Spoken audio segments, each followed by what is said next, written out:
vous venez de commencer votre projet entrepreneurial ou vous prévoyez commencer dans les prochains mois, semaines et tout, quels sont les prix que vous devez prendre en considération, surtout si vous êtes au Canada?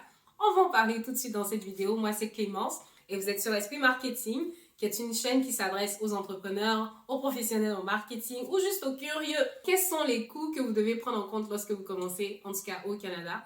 On a d'abord tous les coûts qui sont associés à la gestion générale de votre business. Donc, on a bien sûr les taxes qui sont liées à vos affaires. Donc, les taxes, vous devez bien sûr prévoir ça. Et en tout cas, dans tous les livres et dans toutes les vidéos que j'ai regardées, on nous conseillait de dédier 20% de tous les profits, donc 20% des ventes aux taxes. Donc, vous allez créer un compte qui sera spécialement dédié à vos taxes pour pouvoir répondre à ce besoin-là, ok? Quand le moment se fera sentir, quand vous allez faire vos déclarations de taxes. L'autre chose à prendre en compte, ça va être les licences. Est-ce que vous avez des licences, que ce soit pour les logiciels que vous gérez, que ce soit pour le fait que vous apparteniez à une association, ou des licences même qui ont rapport avec, je sais pas moi, votre industrie, etc.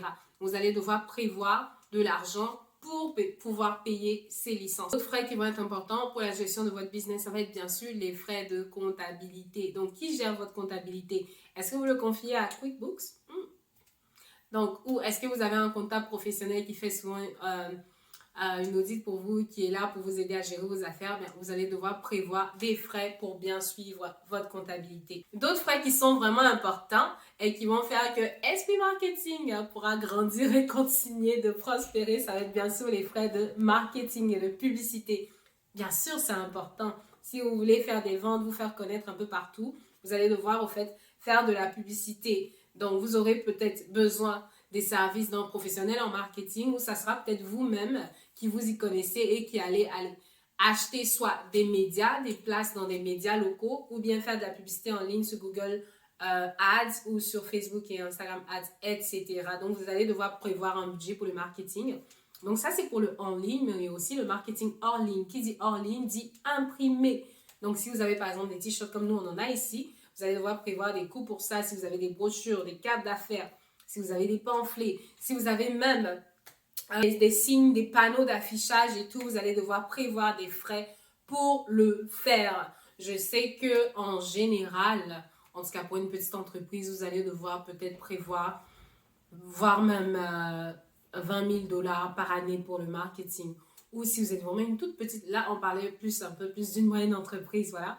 Mais si vous êtes une toute petite entreprise, vous allez pouvoir peut-être prévoir 6 000 dollars en fonction des saisons dans lesquelles vous êtes. Vous savez, il y a des saisons où vous ne faites pas forcément beaucoup de publicité, mais vous avez naturellement beaucoup de clients. Il y a des saisons qui sont un peu plus calmes, où on a du mal à avoir des affaires. Eh bien, vous allez viser un peu plus sur le marketing, sur votre budget publicité pour avoir des clients et vendre. D'autres coûts à prendre en compte, ça va être vraiment les coûts de livraison.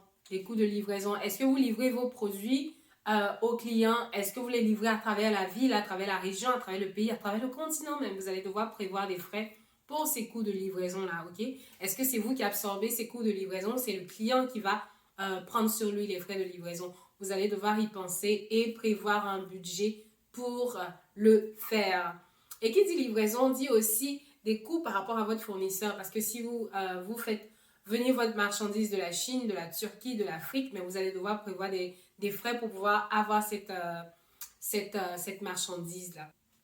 Vous avez aussi les coûts qui sont associés à la transportation, ou du moins au transport. Est-ce que vous devez souvent vous déplacer? Est-ce que vous avez des agents commerciaux ou des gens de vente qui doivent se déplacer? Donc, vous allez devoir prévoir tout ça.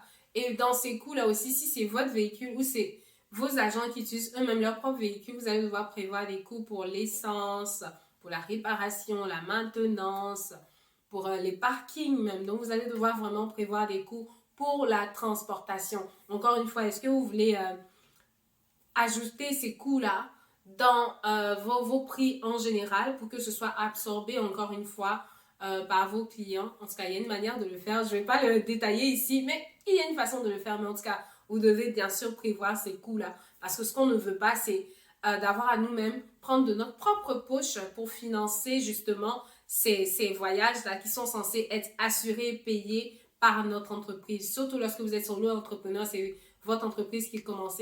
Vous devez trouver le moyen de budgétiser au fait vos déplacements. Une autre charge que vous allez devoir prévoir, c'est les coûts c'est les coûts qui sont autour de vos prêts. Est-ce que vous avez des prêts à la banque? Si oui, vous allez devoir prévoir des coûts pour vos intérêts. C'est clair que vous allez payer des intérêts. Est-ce que c'est des intérêts, vous le faites de manière annuelle, de manière mensuelle, bimensuelle, etc.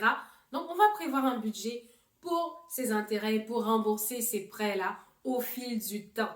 Si vous êtes comme moi, vous avez horreur des prêts, oups, et vous êtes en démarrage, vous avez besoin d'argent, mais ne voulez pas forcément prendre un prêt, essayez de voir s'il y a des compétitions ou des programmes auxquels vous pouvez participer pour avoir des sous ici et là ou des subventions ici et là. Ça va vous aider à pouvoir booster votre business et aller à un autre niveau.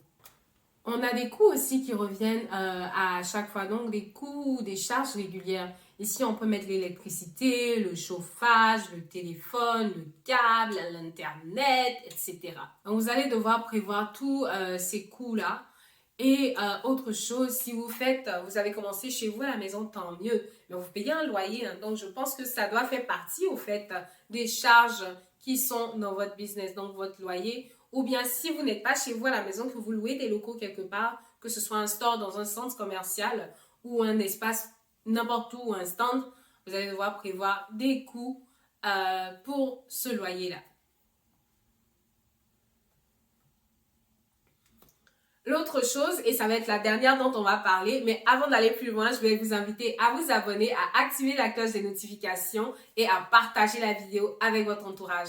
Donc, dernier coût dont on va parler aujourd'hui, ça va être les coûts de bureau. Donc, ça peut être des feuilles, l'imprimante, des stylos, des factures, des carnets, des bureaux, des ordinateurs, etc. Et j'en passe. Donc, c'est vraiment plein de choses sur lesquels vous devez vous pencher lorsque vous commencez, surtout lorsque vous avez des bureaux locaux ou vous avez des locaux quelque part. Vous devez vraiment prendre en compte tous ces aspects-là, ok? Tout cela va faire partie de vos charges. Donc, esprit marketing, pour le moment, on n'a pas trop de charges parce que là, je le fais à la maison. Ouais, je suis tout le temps à la maison quand je travaille. Mais bien évidemment, d'ici l'année prochaine, on espère avoir des bureaux. Et à ce moment-là, je pense que les charges vont augmenter. Les charges vont augmenter, par exemple. Donc, à ce moment-là aussi, on prévoit bien sûr que les profits augmentent pour qu'on continue à faire, puis à vous partager au fait ce genre de contenu que nous aimons et à vous aider dans vos business et à vous aider dans tout ce que vous voulez entreprendre. N'hésitez pas à mettre en commentaire vos appréciations, vos questions ou n'importe quoi. Nous serons ravis de pouvoir vous aider et on se dit à bientôt dans une prochaine vidéo.